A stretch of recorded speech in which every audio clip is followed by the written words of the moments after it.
Hello everyone, welcome to dynamic study. तो आज हमारी ये जो सीरीज़ है ये है इंडियन इथोस इन मैनेजमेंट की सीरीज़। देखिए, मैनेजमेंट के सब्जेक्ट में कहीं कहीं पे आपको इंडियन इथोस भी मिलता है एज अ सब्जेक्ट। और जब हम चाहे वो आपका बीबीए हो या फिर आपका बीकॉम वगैरह हो या फिर कोई भी आप मैनेजमेंट के कोर्सेज कर रहे हैं उसमें मैनेजमेंट एज अ आपका सब्जेक्ट है, तो यहाँ पर यूनिट के बेसिस पे भी ये टॉपिक हो सकता है आपका, अदरवाइज़ ये आपका एक कंप्लीट सब्जेक्ट भी हो सकता है। तो इस पूरी सीरीज़ में हम सारे जितने भी आपके इंडियन इथोस से रिलेटेड चैप्टर्स हैं वो कवर करेंगे। मैं कोशिश करूंगी कि इसमें मैं ऑलमोस्ट सारे ही टॉपिक्स कवर करूं। अगर कोई भी टॉपिक आपको लगता है कि मिसिंग है तो आप कमेंट करके बता सकते हैं। तो चलिए स्टार्ट कर देते हैं इस सीरीज़ को। सबसे पहले चैप्टर 1 में हम एक इंट्रोडक्शन देखेंगे कि इंडियन इथोस क्या है, इसकी मीनिंग क्या है, इसके फीचर्स क्या है, रेलेवेंस क्या है इंडियन इथोस का, प्रिंसिपल्स क्या है, एलिमेंट्स क्या होते हैं और इसका रोल क्या है। मतलब एक बेसिक ओवरव्यू जो है इंडियन इथोस का वो सारा कुछ हम यहाँ पर समझने की कोशिश करेंगे। चलिए स्टार्ट करते हैं। तो सबसे पहले हम पढ़ेंगे ईथोस। ईथोस का मतलब क्या है? ईथोस एक ग्रीक टर्म है जिसका मतलब होता है कैरेक्टर। तो यहाँ पे इंडियन ईथोस का मतलब हम इस तरीके से समझ सकते हैं कि इंडियन ईथोस जो है एक ऐसा सब्जेक्ट है जिसको हम मैनेजमेंट में इंट्रोड्यूस करते हैं सो दैट हम इंडियन कैरेक्टर के बेसिस पे, हम अपनी मेथडोलॉजीज़ के बेसिस पे, अपनी मान्यताओं के बेसिस पे मैनेजमेंट का जो प्रिंसिपल है उसको फुलफिल कर सके, मैनेजमेंट के टास्क को अच्छे से निभा सके। यही आपका काम है इंडियन ईथोस का। तो यहाँ पर क्या होता है, ये सेट ऑफ बिलीव्स होती हैं एक कम्युनिटी की या फिर रीजन की, जिसको हम यहाँ पर यूज़ करते हैं। तो कैरेक्टर जो है, जो इथोस है, वो आपका हमारे जो खुद के प्रिंसिपल्स हैं, हमारे इंडियन प्रिंसिपल्स जो हैं, जो हमारी बिलीफ हैं, सेट ऑफ बिलीव्स हैं, वो सारी चीज़ें हम इंडियन इथोस के नाम से जानते हैं।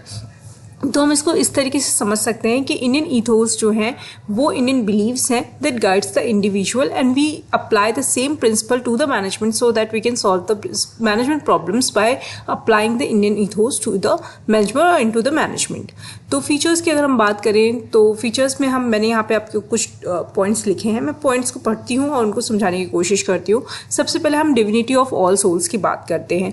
अगर हम उपनिषद को देखें, महाभारत को देखें, वेद पुराण की बात करें तो हम या फिर बाकी अदर फिलॉसफीज़ की बात करें, जितने भी रिलीजन इंडिया में हैं, तो वहाँ पे हम डिविनिटी ऑफ सोल्स की बात करते हैं। हम ये बोलते हैं कि हम जो आत्माएं हैं उनके अंदर वो डिवाइन होती हैं, उनके अंदर हम सबके अंदर एक आत्मा है और वो डिवाइन है। ठीक है, हम इसकी बात करते हैं। जो बेसिक प्रिंसिपल है हमारी, उसके बाद हम डिग्निटी ऑफ वर्क की बात करते हैं।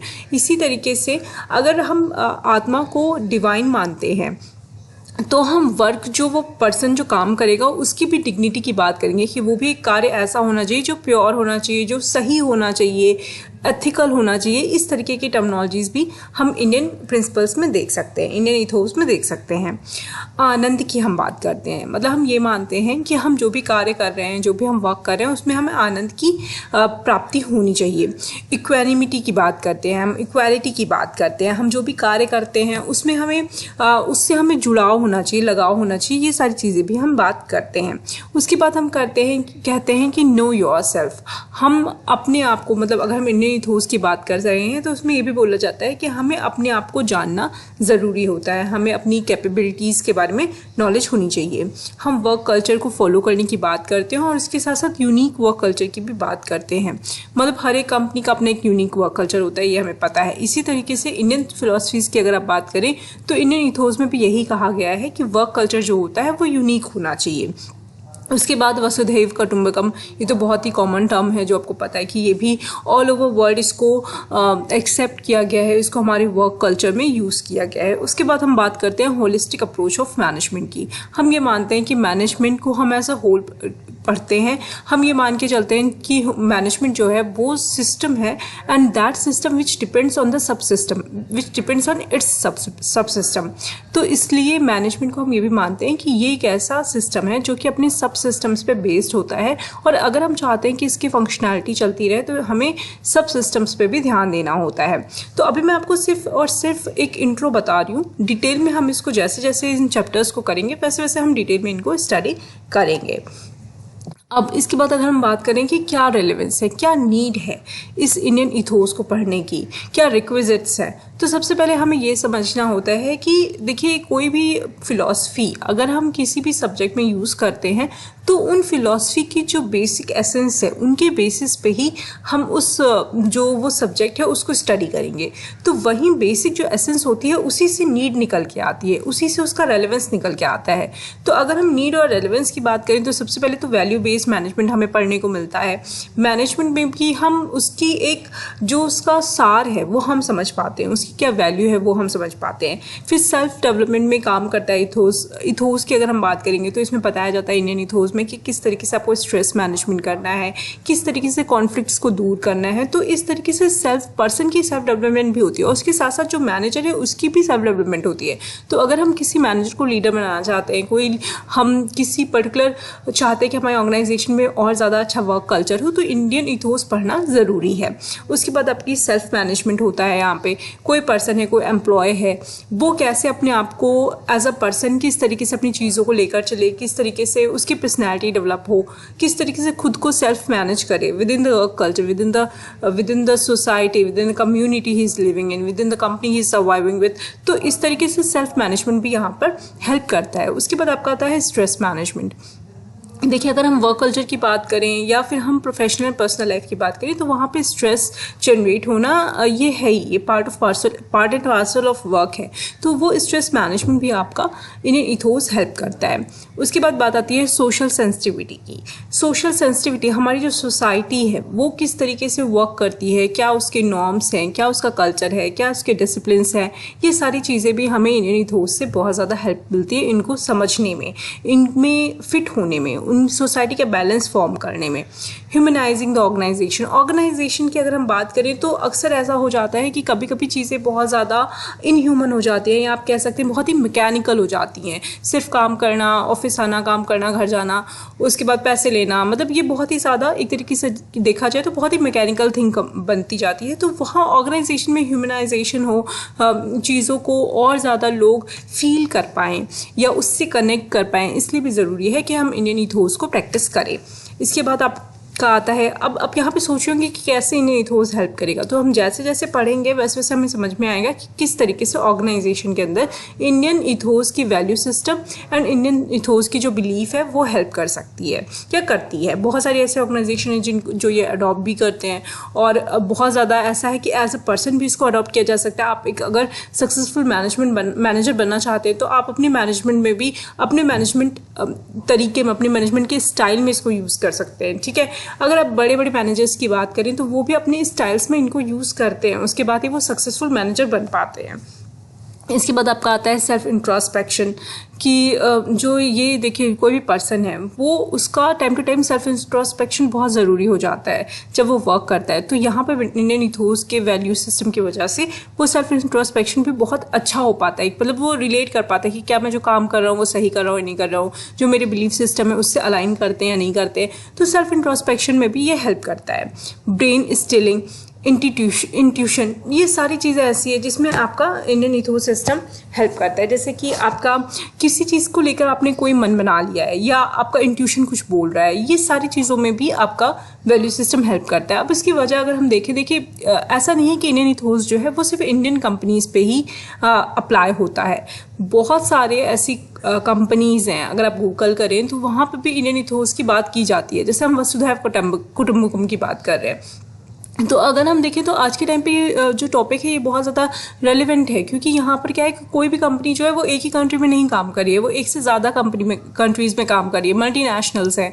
तो वहाँ पे क्या है कि उनका जो वर्क कल्चर होता है वहाँ पे ये मानना बहुत ज़रूरी हो जाता है कि उनकी जो सेल्फ इंट्यूटिवनेस है वो दूसरों पे भी अप्लाई हो, उनकी जो खुद की फ़िलासफ़ीज़ हैं वो दूसरों पे भी अप्लाई हो। कैसे अप्लाई होंगी? जब हम वसुधैव कुटुंबकम के फ़िलासफ़ी को फॉलो करेंगे।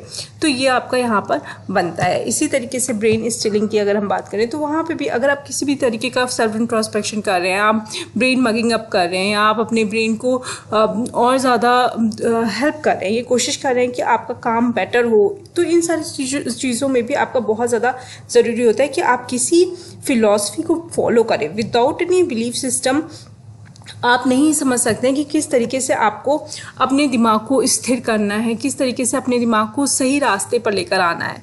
ठीक है। ये सारी चीज़ें भी कब होती हैं, ये सारी चीज़ें भी आपके अपने इथोस सिस्टम से ही होती हैं, आपके कैरेक्टर से, आपके बिलीफ सिस्टम से ही ये चीज़ें भी जनरेट हो पाती हैं। अब नेक्स्ट हम टॉपिक जो हमारा है वो है principles practised by Indian companies. कौन कौन सी इंडियन कंपनीज हैं और कैसी प्रैक्टिस हैं, कैसे प्रिंसिपल्स हैं जो ये प्रैक्टिस करती हैं। तो पहला प्रिंसिपल अगर हम बात करें, ये सारे प्रिंसिपल्स आपको ये समझने हैं कि सारे इंडियन इथोस से ही निकले हुए हैं, ठीक है।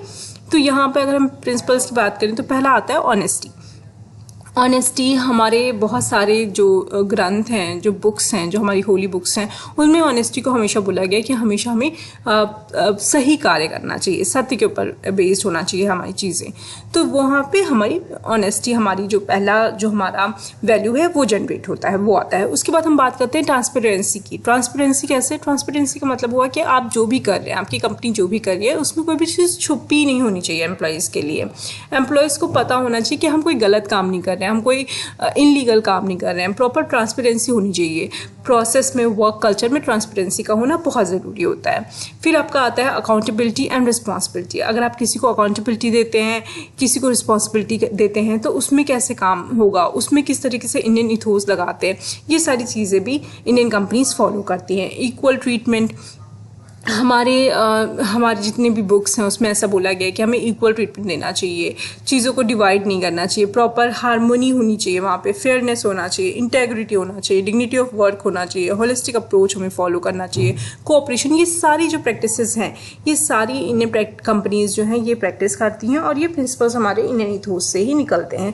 मतलब अगर आप इनको डीप में देखेंगे, जब हम इनको डीप में पढ़ेंगे तो हमें समझ में आएगा कि ये सारी चीज़ें हमारी बुक्स में, जो हमारी होली बुक्स है, उनमें ही बोली गई हैं। ऐसा एलिमेंट्स ऑफ इंडियन इथोस की अगर हम बात करें तो यहाँ पे काफ़ी सारे ऐसे एलिमेंट्स होते हैं जिनको हम इंडियन इथोस में फॉलो करते हैं। जैसे इसमें हम बोला गया है, पहले आपका है ईगो सब्लिमेशन, ठीक है। ईगो सब्लिमेशन का क्या मतलब है? देखिए, ईगो सब्लिमेशन का मतलब होता है कि हम उसको, हमारी जो ईगो है उसको हम सब्लाइम कर रहे हैं, उसको हम रिड्यूस करने की कोशिश कर रहे हैं, उसको हम सेक्रीफाइस कर रहे हैं, हम उसको इतना बड़ा नहीं बना रहे हैं कि वो हमारे काम के बीच में आ जाए। उसके बाद आता है आपका second, sacrificing spirit. Sacrificing spirit का मतलब हुआ कि हमारे अंदर जो स्पिरिट होनी चाहिए हमारी, वो सेक्रीफाइसिंग नेचर की होनी चाहिए। हम दूसरों के लिए काम करने के लिए, दूसरों के लिए भी कुछ करने के लिए आतुर होने चाहिए। टीम अचीवमेंट की हम बात करते हैं। जब हम सेक्रीफाइस करेंगे, जब अपने ईगो को रिड्यूस करेंगे, अपनी स्पिरिट हमारे अंदर सेक्रीफाइसिंग होगी, तो अपने आप ही हमारे अंदर टीम बिल्डिंग होगी और हम टीम अचीवमेंट पे फोकस कर पाएंगे। उसके बाद हमारा नेक्स्ट आता है स्पिरिचुअल अटेनमेंट। देखिए, अगर आप नीड हायरार्की थ्योरी जब पढ़ते हैं तब भी हमें ये चीज़ पता होती है कि जब हमारी बेसिक नीड्स फुलफिल हो जाती है ना, तब हम धीरे धीरे स्पिरिचुअलिटी की तरफ बढ़ते हैं।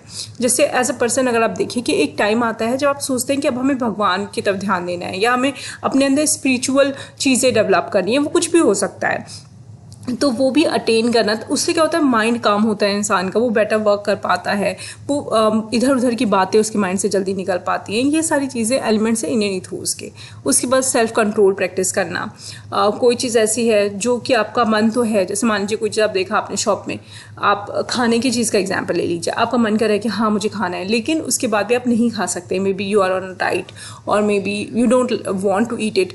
तो ये सारी चीज़ें हैं जो आपका सेल्फ कंट्रोल भी डेली के लाइफ में हम प्रैक्टिस करते हैं। और इसी तरीके से वर्क में भी होता है। जब आप जॉब करते हैं तब भी आपको सेल्फ कंट्रोल की ज़रूरत होती है। तो ये सारी चीज़ें भी हमारे इंडियन इथोस में बताई गई हैं कि किस तरीके से सेल्फ कंट्रोल को प्रैक्टिस करना है।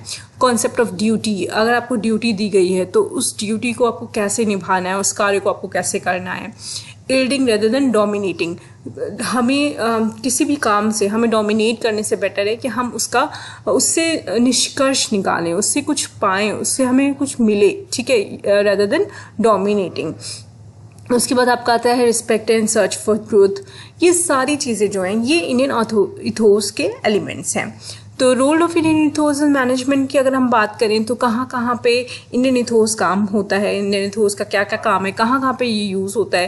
तो ये प्लानिंग में यूज़ होता है, रिक्रूटमेंट एंड सिलेक्शन में यूज़ होता है, हेल्दी रिलेशनशिप में यूज़ होता है, रिस्पॉन्सिबिलिटी एंड अकाउंटेबिलिटी में यूज़ होता है, ट्रेनिंग एंड डेवलपमेंट में यूज़ होता है, परफॉर्मेंस अप्रेजल में यूज़ होता है, वर्कर्स पार्टिसिपेशन मैनेजमेंट में यूज़ होता है, ग्रीवियंस रिड्रेसल में होता है। उसके बाद प्रमोट्स हार्मोनियस वर्क कल्चर।